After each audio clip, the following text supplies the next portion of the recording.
So I was just doing a little garden chore that I have been putting off for about a couple of weekends now. I already started, but then I figured why not bring you along with me with this little experiment and hoping that I can move some of my zinnias out from my pepper beds and over to my cut flower garden. And if you're new here, hi, my name is Kristy. I am located in Massachusetts Zone 6A, and we have been planting along all season everything that we started from either our winter sown jugs or from seed starting indoors. And these zinnias are actually my winter sown jugs. They have been doing fantastic. As you can see, they're getting nice and tall, they're branching. I actually was able to harvest some flowers not too long ago. So they're already putting off blooms compared to the ones that I started indoors about 6 weeks before my last frost date. So today I noticed while I was trying to get some weeding done that my peppers in the middle are very, very short compared to the ones on the outside. And that is because of these tall zinnias. They are just stealing all of the sun. When I first put them in here, there was nothing in the beds. It was still super cool outside, and I just wanted to empty out my winter sowing milk jugs. And I figured, hey, if I put them in here, I'll get the pollinators inside. I was originally going to put them in containers, but I ran out with all of the marigolds that we planted together. So I figured I would just put them in here, no worries. Well, I forgot how tall zinnias get and how fast they can grow, especially these ones that we did from the winter sowing. They are taking off compared to the ones that I seed started indoors because they've been out here longer. They were started much earlier. Well, now we are going to be digging them up. And I know that zinnias do not like their roots disturbed, so I'm trying to be super careful.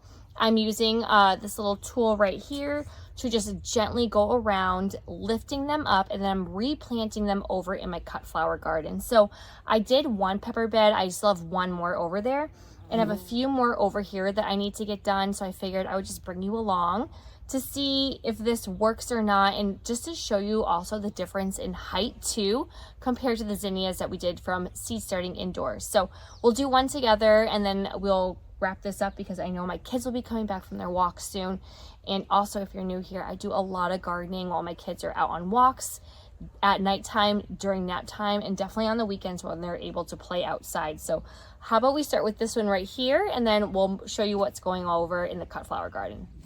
All right, so I am using my Hori Hori knife. It is just working wonders. We got a nice rainfall, and I actually already watered these. It is Friday. Happy July 4th, everybody. And this is my garden task. I was doing weeding. I already watered my vegetable garden. So I'm just going in, and I'm not sure if you can see, but I'm going about 2 inches or so away from the zinnia and just gently loosening it. I knew I wanted to work on these, so I already wanted to make sure I watered, and I gave it a good soaking. And then once I get about 3 little, I don't know, areas I worked up, I will just go ahead in and pull up this whole entire root ball. And I'm just putting it in a bucket right now. And that one was massive. You can see it takes a huge hole. Hopefully you can see right here. And then there's a smaller one right here. So again, when they're smaller, I probably can just get it in once. And then I just work my way. Oh, this is actually 3 of them together. So again, we lifted it up and we got a nice root ball. So I have a few more to do, and then I will show you what they look like in the cut flower garden.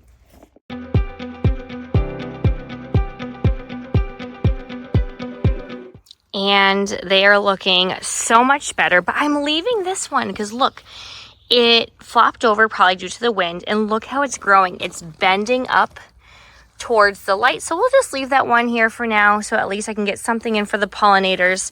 But even my marigolds, they are getting huge. So these ones are much smaller in the middle compared to the outside.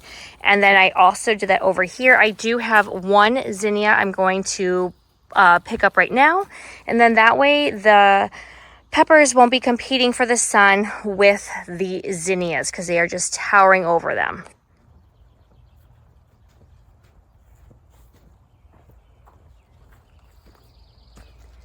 All right, these are the zinnias that I had that we just did in the pepper bed together. I do have, let's see, 8, 9 over here already. So we're gonna add these in. I'm spacing them about 5 inches or so apart, 6 inches maybe. I know it's kind of tight, but I do plan on putting stock, and The row behind me is going to be snapdragons for the fall.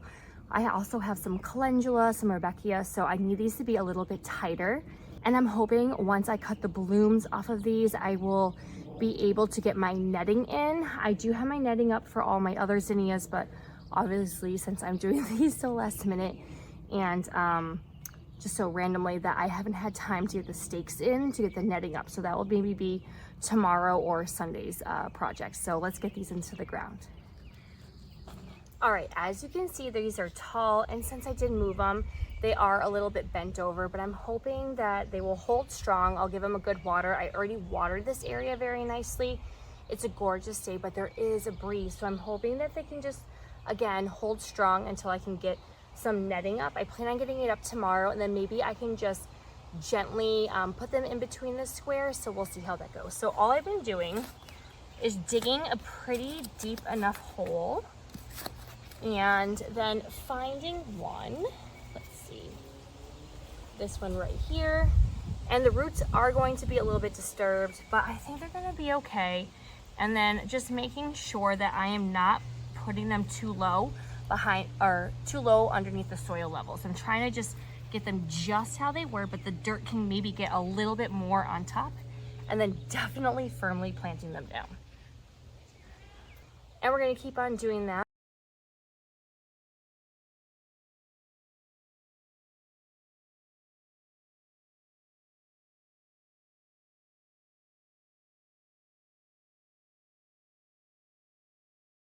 All right, and we got them in, and just look how tall these winter sowing ones. So the ones that are over here are my second succession. We did those in the greenhouse, but they are, Mason, what are you doing? Thank you. Okay. They are super, super tall compared to the ones I have over there. And we do have a few blooms. I'm obsessed with this one. And then we have a nice purple. So I'll be cutting these hopefully soon. They are bending a little bit, so hopefully they'll straighten back up.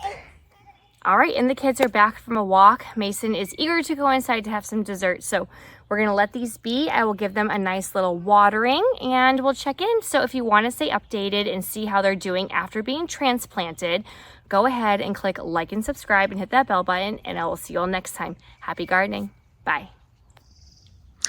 All right, it's the next morning and it looks like they have all perked up. And this is also why I decided to do it at night before the heat comes on. That way they can perk up, not get too stressed with the hot sun. It's actually really cold. It's 56 degrees this morning on July 5th. This is typical New England weather where it's freezing cold in the morning and then it heats up. But everything is looking great. So we'll have some nice zinnias growing here, and I'm going to try and net them later. But the one that was flopping over has definitely straightened up, so it looks like they're going to be good to go. We'll give them a few days and see if this holds true.